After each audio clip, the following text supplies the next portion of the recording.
So, first off, I'm going to start to explain why I'm here. I'm a senior at Delta High School, and I'm working on my senior project, and it's a career that, we're interested in, we want to pursue, so that's what I want to do after the military. So I'm really excited to be here with you today. The first question that I'm going to start off with is, could you explain your job title? Yeah, my title in this office, I'm the Chief Deputy Coroner, which means I'm in charge when the coroner's not around. But all of us basically do the same job, and we are medical legal death investigators. And what a coroner does is our job is to investigate all unattended deaths. That's people who die in their homes or in accidents. And in some cases, if they're in the hospital less than 24 hours when they've been admitted without any significant medical history, that can become a coroner case. And our responsibility is we are charged with determining the time, the cause, and the manner of death. It's really exciting. Could you explain the schooling that got you to this career? Because I've heard that it takes a few years and you got a bachelor's degree. Well, there is a path, a couple different paths that people can take to get to do my job. I was a math science teacher for 32 years with the Kennewick School District, and my major field of study in the sciences was anatomy and physiology. I TA'd anatomy lab when I was an undergraduate at WSU. And other people, though, that get into my field, that's what opened the door for me to begin training to become a death investigator. And other professions that transition into this particular field of investigation, we have former nurses, paramedics, law enforcement. A lot of former law enforcement officers become death investigators as well. And that type of investigative or scientific background is what opens the door for you to begin training to do this. And the best training for this is on-the-job training, of course. So on that note, what does a typical day look like for you? A typical day doesn't exist in our profession. Just when you think you've seen everything, You haven't. you haven't. We investigate deaths that take place in a lot of different locations, and the circumstances around them, the backstories behind the decedent. But what our main goal is, we want to find out the truth about why this person died. Because every time we go on a scene, and by the way, every scene that we investigate is in the accompaniment of law enforcement. I never go into a residence, I don't go anywhere. There's always a police officer with me when I do my investigation. And but also we're dealing with people on the worst day of their life. And I'm talking about the people who are left behind. Someone has just lost a husband or a wife, or a mother or a father, a relative loved one, and in the worst case is a child. And our job is to find the truth for them as to why their loved one is gone. So would you say that the most rewarding thing about your job is to find those answers, or? Yes, and it's a helping profession as well. So for me, I learned from my mother. She was always happiest when she was helping other people. Right.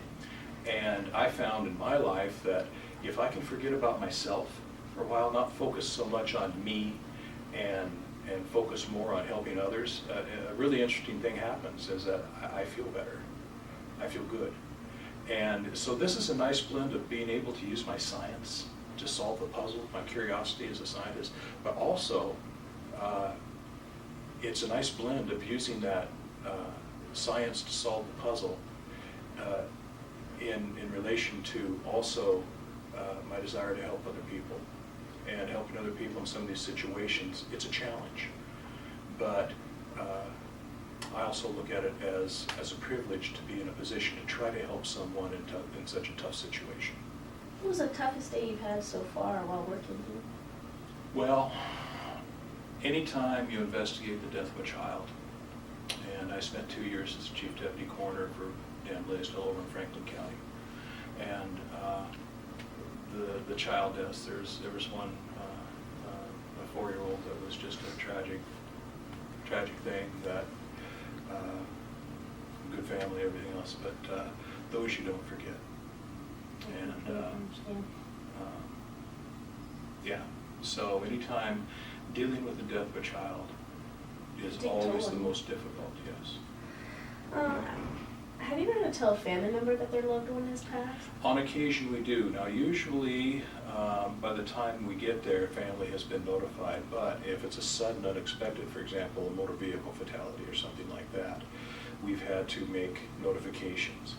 And when you make a notification, it's a little different than I imagined it would be before I ever had this experience. In our training, it's very clear. When you make the notification, you don't beat around the bush. You make sure you have the right person that you're talking to, this person's mother, father, whatever. But for example, it would be, for example, let's say you're going to play the role of a mother. And so I'd say, Mrs. Frazier, I'm sorry to tell you that your son, Oglethorpe, is dead. He was killed in an accident this morning. And when I first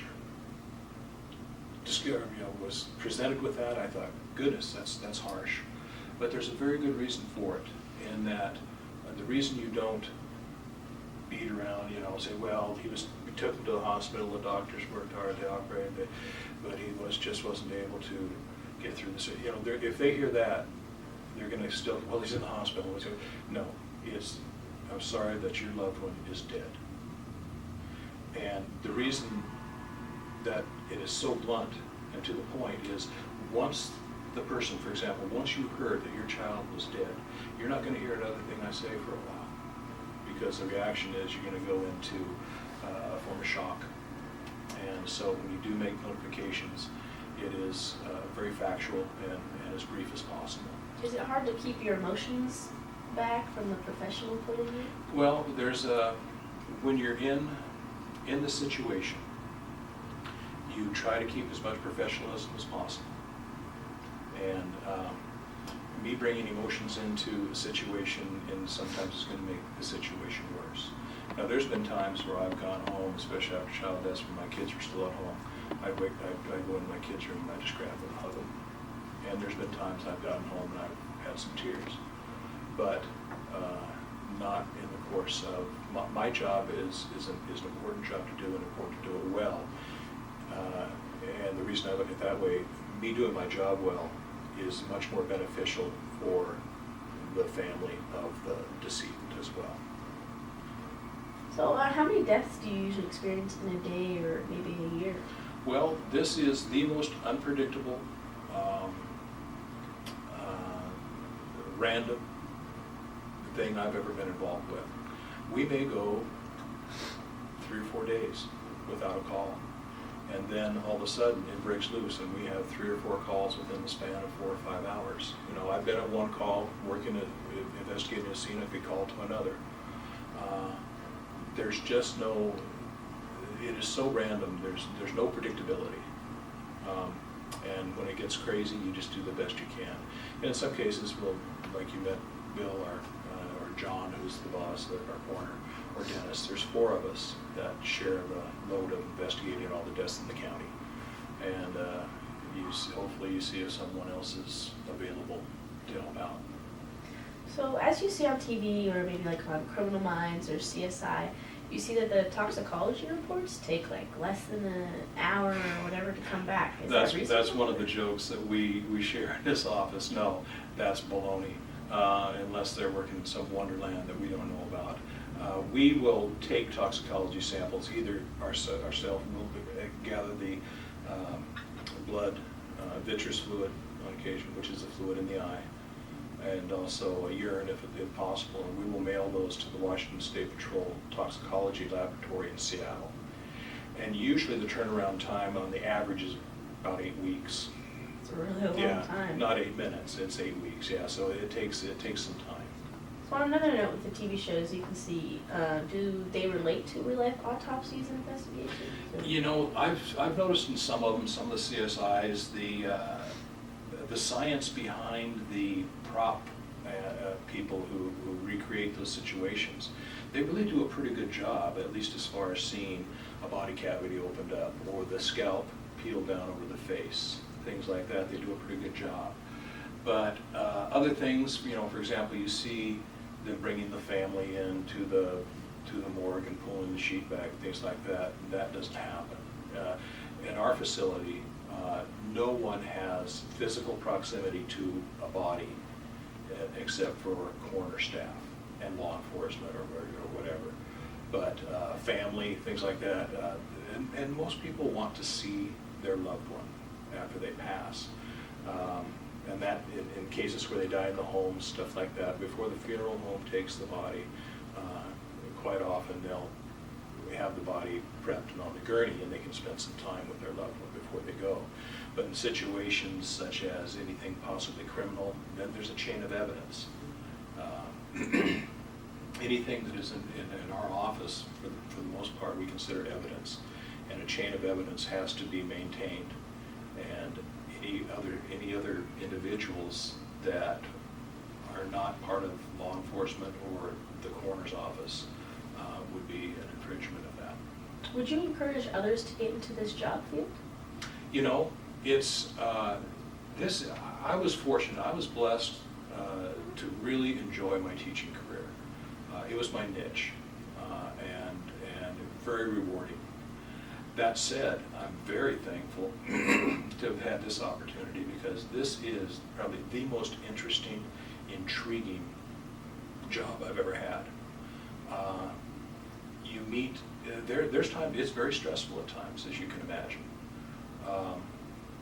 You know, because when you're working inside the tape at a homicide scene, you have to have very sharp focus and make sure that you maintain protocols. And of course, we work like I said, everything we do is in cooperation, partnership with law enforcement. So